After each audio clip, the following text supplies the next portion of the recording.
Mark chapter 8, and I want to focus on those verses 31 through 33. I'll read them again here. It says, "And he began to teach them that the Son of Man must suffer many things, and be rejected of the elders, and of the chief priests, and scribes, and be killed, and after 3 days arise again. And he spake that saying openly. And Peter took him, and began to rebuke him. But when he had turned about and looked on his disciples, he rebuked Peter, saying, Get thee behind me, Satan, for thou savorest not the things that be of God, but the things that be of men." You know, here in this passage we see Peter savored the things that were of men. You know, we might say the things of this world. Use those interchangeably here. And this was nothing new. You know, Jesus had told the disciples what was coming. He outlined, and there's a lot in that verse 31, to unpack. You know, especially if you were right there living in it. He told them that he was going to suffer many things. He was going to be rejected of these elders and chief priests and scribes, that he would be killed and again rise. But this was not the first time that he had laid this out to them before. You know, he had told them about what would happen. He had explained that he would be giving his life. He had explained that he would be rejected. Unfortunately, there are some things that need to be put out there multiple times. They had in their mind this idea of the Messiah, and even though they had served alongside and ministered alongside Jesus for all this time, their idea of the coming Messiah and what he would do at this time when he came to earth was different than what Jesus was telling them repeatedly that he would be doing. I don't know about you, but it's easy to make fun of Peter in this situation. You make fun of the disciples sometimes for their lack of faith and the things that they saw and heard come out of Jesus' mouth. And yet, later in their life, they were in such puzzlement and discouragement when Jesus did exactly what he said he would do. And yet, we read the scriptures too.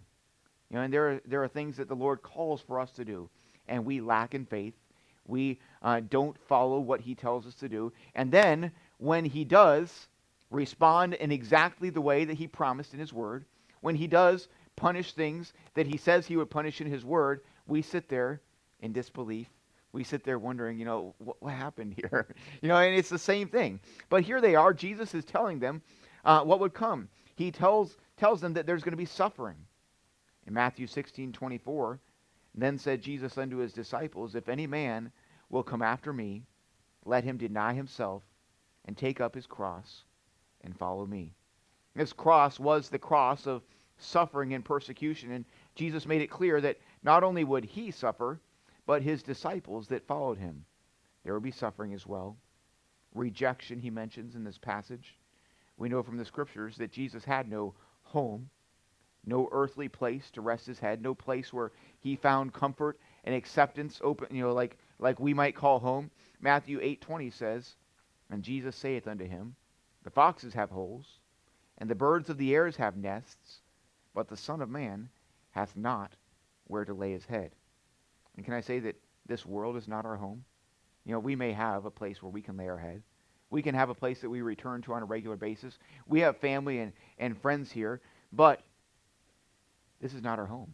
We have something different to look forward to, and when we are rejected, it ought not be the same because we have heaven to look forward to. The last thing he mentioned here, he mentioned his suffering, he mentioned the rejection, he mentioned the death. John chapter 12 and verse 24, it says, Verily, verily, I say unto you, except a corn of wheat fall into the ground and die, it abideth alone. But if it die, it bringeth forth much fruit. He that loveth his life shall lose it, and he that hateth his life in this world shall keep it unto life eternal. If any man serve me, let him follow me, and where I am, there also shall my servant be. If any man serve me, him will my Father honor. Jesus is telling his disciples that death was a necessity for bearing fruit. And we understand that we must die to ourselves in order for the Lord to bear fruit and use us. If we get up and we stand and we serve the Lord in our own strength, hey, it's the wrong way to serve the Lord. We're not going to accomplish the things that God wants us to accomplish when we serve in our flesh. We must die to the flesh and let him work through us. So Jesus told his disciples that these things were necessary, this suffering, this rejection, this death. He had predicted it already, but the response to this was a rebuke from Peter. It's interesting, a rebuke of Jesus. I don't know exactly what this looks like. I'm just kind of picturing Peter. We know he was a fiery individual. We know that he had a temper at different times. We know that he, it seemed like he didn't think before he acted in certain situations. I hope and kind of assume that this is one of them. But it says here that Peter took him. I don't know if he took him by the shoulders and took him aside. I don't know exactly what it means when it says he took him. But we see that Jesus was being rebuked by Peter. And the next verse tells us that the disciples were looking on as well. Peter was rebuking Jesus, and Jesus looked around. He saw the people that were listening, and he told Peter, "Get thee behind me, Satan." I'm fairly certain he didn't say it just like I said it. He probably said it pretty strongly. He probably said it in a firm way, because those are firm words, and they're matched with his demeanor as well. Luke chapter 4 and verse 8 shows us that this is the same rebuke that Jesus used when Satan tempted him in the wilderness directly. Luke 4:8, and Jesus answered and said unto him, "Get thee behind me, Satan, for it is written, Thou shalt worship the Lord thy God, and him only shalt thou serve." Get thee behind me, Satan. It's a strong response. It really is. I thank the Lord, I've never heard the voice of Jesus tell me, "Get thee behind me, Satan." I hope I never had to hear that. And you don't see that recorded in other parts of the scriptures where there are individuals that this was said to. But it's a strong response because the savoring of the world is a terrible thing that pulls men and women away from the will of God. It's a very serious thing. And Jesus took it seriously when Peter savored the things of men. 1 John chapter 2 and verse 15. It says, "Love not the world, neither the things that are in the world. If any man love the world, the love of the Father is not in him. For all that is in the world, the lust of the flesh, and the lust of the eyes, and the pride of life, is not of the Father, but is of the world. And the world passeth away, and the lust thereof, but he that doeth the will of God abideth forever." Going back to verse 15, it says, "If any man love the world, the love of the Father is not in him." That's a pretty strong statement there. The love of the Father is not in him. We look in the book of James, and we see talking about those that have fallen away to the things of this world. He calls them adulterers and adulteresses. Again, strong words when it comes to the way that he looks at people who love the world and turn to the world. Because the love of the world pulls men away from God. It puts down carnal roots and things that we ought not be attached to. It causes people to reject truth. How many times have I seen people reject truth not because of false doctrine, not because someone has pulled them away, a false teacher, but because of the comforts of this world, because they think that what is expected of them is more than they feel like doing at the moment, because they savor the things of this world. In short, it's satanic. And that's why Jesus says here, "Get thee behind me, Satan," because what Peter did here when he savored the things of men, what Peter did was satanic. Let's take a look closely here this evening at what it was that Peter savored. What it was that he savored. First of all, he savored the pleasures of this world. Jesus told them in this passage, he says, "The Son of Man must suffer." The Son of Man must suffer. And Peter said, no, that's not what I want. That's not what we should do, because he loved the pleasures of the world. He didn't want to suffer. The children of Israel were in a similar situation, we understand. Numbers chapter 11, verses 5 and 6. They said, "We remember the fish which we did eat in Egypt freely. The cucumbers." By the way, who loves cucumbers? I mean, I don't love cucumbers enough that I'm like wishing I was back in them. Okay, I'm sorry. Never mind. There are a lot of cucumber lovers here, apparently. Never mind. Cucumbers and the melons and the leeks and the onions and the garlic.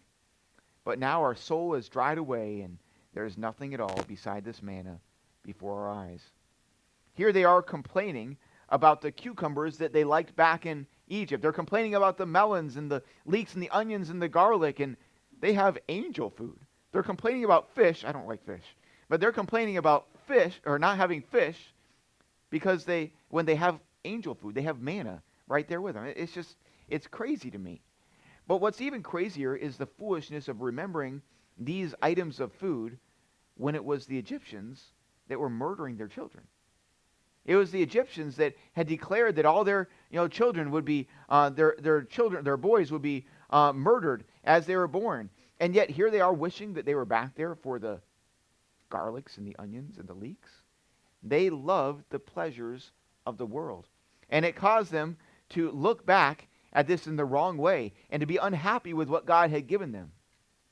Too often we get wrapped up in the pleasures of this world. For every individual has a different personality, and the things that we enjoy are going to be different. For some, their hobbies are, activity, and sometimes it's just reading or whatever, but our entertainment and our get-togethers and our friends and whatever it is, our pleasures, we must be careful that we do not love them, we do not savor them, and let them keep us from the will of God. Too often people get wrapped up in the things that they're doing. They're too busy. They're too occupied. They're doing things that are more enjoyable. And like Peter, we tell Jesus, no, I don't feel like going out and doing that right now. I don't feel like showing up for that activity. I don't feel like going out and knocking doors. I don't feel like doing the things that are expected or that we're called to do in the Scriptures, because we're attached to the pleasures of this world. We're so occupied with the cucumbers that we ignore the spiritual massacre that's happening, like the children of Israel did. We may say, who cares about the neighbor that is on their way to hell? Because my favorite TV show is on. I don't have time to make it to Bible study because I have my hobby that I'm enjoying during the week. But sometimes it's more subtle than that. And most of the time it is.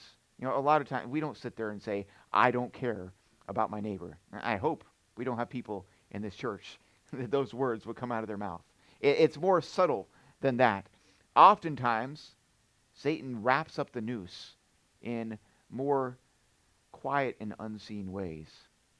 I see people that are convinced that they have to purchase and buy and live a certain lifestyle. And it's so difficult nowadays with so much advertisement on television. You see the billboards that are out there. You go to work, and even if you aren't directly affected by the advertising, you go to work and you spend time with people that are wrapped up in all of this, who have to have the latest phone and the nicest car and the remodel of their house, and you go on down the list, all these different things that are expected in a certain way. And if you live that lifestyle, you're going to get wrapped up in debt. You're going to get wrapped up in obligations that will keep you in many ways from the things that God calls you to do. How many young men have been called to preach, but yet they got a nice car, they went ahead and put themselves in debt over certain things, and because of that, they put it in a way where it's difficult to go and do the work that God has called them to do. I know missionaries that have not made it to the mission field despite the call of God because they were in debt, because they savored the pleasures of this world. And again, I don't believe that most people here in this, I don't believe that anyone here in this room says, I don't care about these things. I don't want to do the will of God. But Satan wraps us up in the pleasures of this world, and he keeps us from doing the things that God has called us to do. And it's satanic. It falls right into what Satan wants us to do. And that's why Jesus said, get thee behind me, Satan. We cannot savor the pleasures of this world. The second thing we see here that he savored was the acceptance of this world. The emotional comfort. Jesus told them that he would be, it says here, be rejected of the elders and of the chief priests and scribes.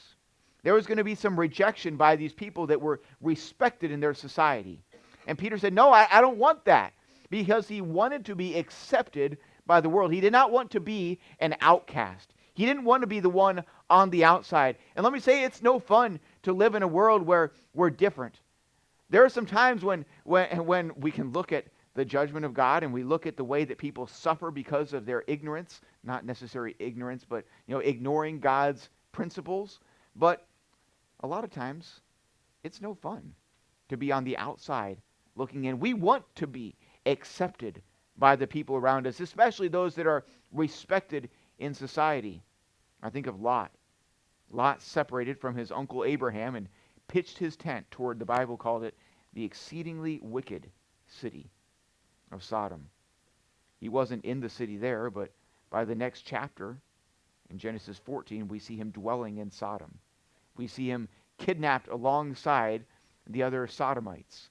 We see that, And this is the way it is with Christians. I've seen Christians before that they may not believe the same thing as the world. They may not be living according to the same principles, but because they're with the world, they often end up suffering the same judgment. The things that those unsaved people, those people who are living opposite of the principles of God, they end up being suffering in the same way because they were with them. But here we see Lot, who is kidnapped, rescued by his uncle Abraham. In chapter 18 and 19, though, we see the destruction of Sodom. And this is the part most of us know well. The angels visit Abraham. Then they go and visit Lot. And where do they find Lot? And remember? They find him in the gate. They find him in the gate. And this sitting in the gate of the city means that he was a leader of the city. He was in a place of prominence. And Lot went from having his tent out in the wilderness, outside of the city, just pointing toward to where now he's in the city. He's respected. He's accepted. He's in a place of prominence.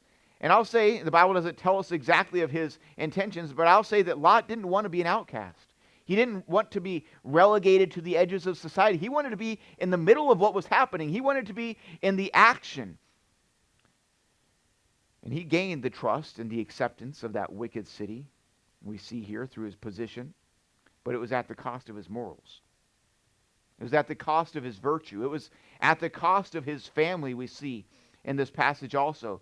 Lot savored the acceptance of the world, and it cost him. It was satanic. It was satanic. Too often, we're concerned about what people will say when we do things that are right. We're concerned about what people will say about the way that we live and the things that we have set aside because we want to run the race that God has given us. We're concerned about the things that people will say if they heard that we tithe, if they heard that we give to the Lord, and that's crazy. Why would you waste your money? We're concerned about the way that they'll respond when we tell them that we attend services these times a week and that we go out and we share the gospel, and we're concerned about what people will say when we tell them about the truth of heaven and hell. And so we neglect to share the gospel. We neglect to speak truth. We neglect to show people the light that the Lord has in our lives because we'll be mocked or marginalized. Many Christians will talk about persecution and how they would handle it. But the truth is, many of us can't even handle being shunned. Can't even handle being ignored. Just put on, and I'll say that that's long before we encounter persecution. And that's what's happening nowadays. There is a campaign. And when I say campaign, I don't mean a campaign that's put on by some cabal that runs everything behind the strings with their puppets. No, I'm talking about the one behind the scenes who's behind all wickedness and all evil, and that's Satan. I don't necessarily believe that the men of this world are smart enough to run all sorts of things behind the scenes that nobody will ever know about and control everything themselves, but I know that behind every bit of wickedness there is a coordinator, and it's our adversary. And he's running a coordinated campaign through media and through our world today to shun Christians and to make them look like fools and to mock them. And it's important that we do not savor the acceptance of this world. We cannot savor the pleasures of this world. We cannot savor the acceptance of this world. It's satanic. The last thing that we're going to look at here this evening, Peter savored the life of this world. The opportunities that he would have to continue living. Jesus told them that he would be killed. And after 3 days, arise again. And Peter said, no. And undoubtedly, he understood that when Jesus died, that would be an end to his ministry as well. There's a possibility that when Jesus died, that he would be murdered as well. And we understand that Peter was indeed martyred later in life. But I can imagine so many people look at this world as the be-all, end-all. If this world ends, there is nothing more. And you may not say that, but the way that we cling to this life, the way that we look at what happens in this life as so important, says that. The thought of physical life to Peter was everything. He enjoyed living and breathing. He enjoyed his habits and his patterns. He enjoyed his meals and his hobbies and his relationships, probably even his ministry. And he savored them, though, so much that he rejected the will of God. And let me say, I don't want people that are begging to die. That's not what we're looking for. But we need to make sure that we do not savor this life in a way that causes us to say no to God. We saw this in the COVID era, if you will, and I don't know what to call it, but you know what I'm saying when I say that. We saw people that because of fear of their health, because of fear of their lives, that said no to God in some clear and obvious ways, and they look back on it. I hope that most people look back on it and see what they said and what they rejected and what they did, but it was their love of the life of this world. Luke chapter 22, we see that Peter himself denied Christ, I assume again out of fear, and regretted it. Then they took him and led him, Jesus, and brought him into the high priest's house, and Peter followed afar off. And when they had kindled a fire in the midst of the hall and were set down together, Peter sat down among them. But a certain maid beheld him as he sat by the fire, and earnestly looked upon him, and said, This man was also with him. And he denied him, saying, Woman, I know him not. And after a little while another saw him, and said, Thou art also of them. And Peter said, Man, I am not. And about the space of 1 hour after, another confidently affirmed, saying, Of a truth, this fellow was with him, for he is a Galilean. And Peter said, Man, I know not what thou sayest. And immediately while he spake, the cock crew. And the Lord turned and looked upon Peter, and Peter remembered the word of the Lord, how he had said unto him, Before the cock crow, thou shalt deny me thrice. And Peter went out and wept bitterly. Here we see Peter, in fear of his life, denied Christ multiple times. I'm sure he was expecting that they could very well bring him into that trial as well. But here he savored this physical life, and it led him not only to rebuke Christ, as we saw in the passage earlier, but to deny Christ. Here, when Jesus rebuked Peter about this, he followed it up with this explanation. I'm going to read from Matthew chapter 16, verse 25. He says, For whosoever will save his life shall lose it, and whosoever will lose his life for my sake shall find it. For what is a man profited if he shall gain the whole world and lose his own soul? Or what shall a man give in exchange for his soul?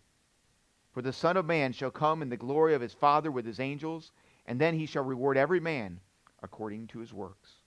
Verily I say unto you, there be some standing here which shall not taste of death till they see the Son of Man coming in his kingdom. We get so focused on this physical life that we neglect the spiritual life, which is far more important. The Bible tells us you can gain the whole world. You could have everything that you ever desired. And I know that we gloss over that. We know this passage well. We've heard this. It tells us here, but think about it. Everything you ever desired. Think about any vehicle that you ever desired. My boys, they like to look up airplanes, and they have the home-built aircraft buyer's guide came this last week, and they're excited. They come every year, and they're in this magazine, the Kit Planes magazine, and they'll look through that and find the aircraft. This is the one aircraft I would like to build.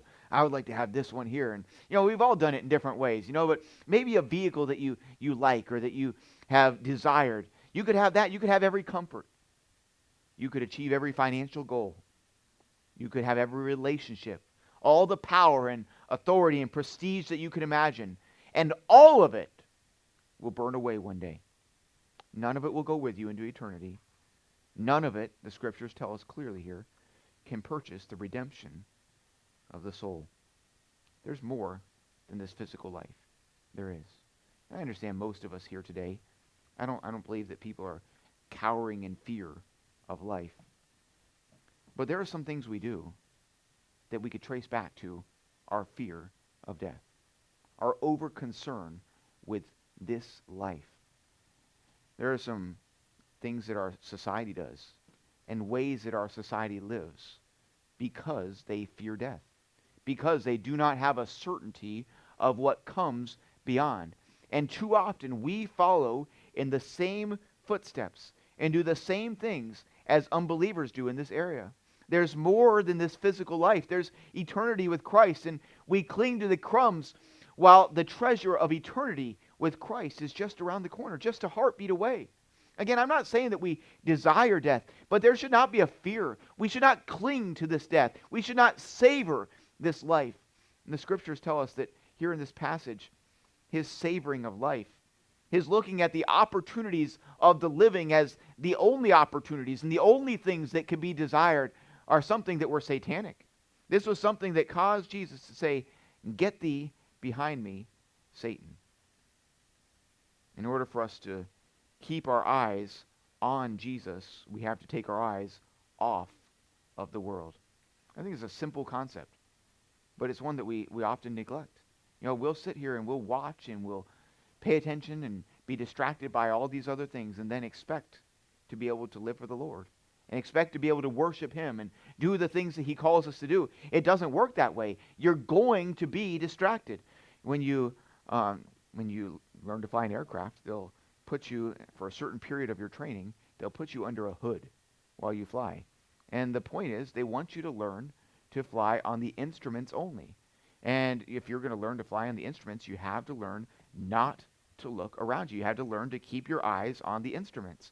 And it can be distracting. It can be disorienting. There was a plane, this is back before a lot of the GPS and a lot of the same instruments that we have, nowadays, the warning systems and whatnot, but there was a traffic or an airliner that was in instrument conditions in Argentina. And this plane had ended up, and I know it's hard to comprehend even, but because they were flying by their feelings, because they were flying just by the way that things felt, the pressure, the gravity that they felt, they ended up not watching the instruments. And they turned this plane upside down, and by the time they realized it, they put the plane in an attitude where they could not recover from it, and it crashed into the side of a mountain with a full complement of passengers because they were distracted. You see horses that use a hood. Why is this? Why do they use a hood? Why do they have to? Because we're so easily distracted from that which is important. And it's so important that we do not savor the things of this world. We must take our eyes off of the things of this world and focus on what's most important. Peter here said no to Jesus' plan. He rejected it. And it's crazy. It seems crazy to me that one of Jesus' most ardent followers, one of his disciples that, if you're going to list the disciples, he's right at the top of the list. They're those that most people know and hear the stories of, but he rejected the will of God and rebuked Christ. The lesson here this evening is be careful what we savor. Be careful what we savor. The pleasures of this world, the acceptance of this world, the physical life of this world. We need to say like Jesus, "Get thee behind me, Satan." Dear Heavenly Father, I thank you for the warning that you give us here in this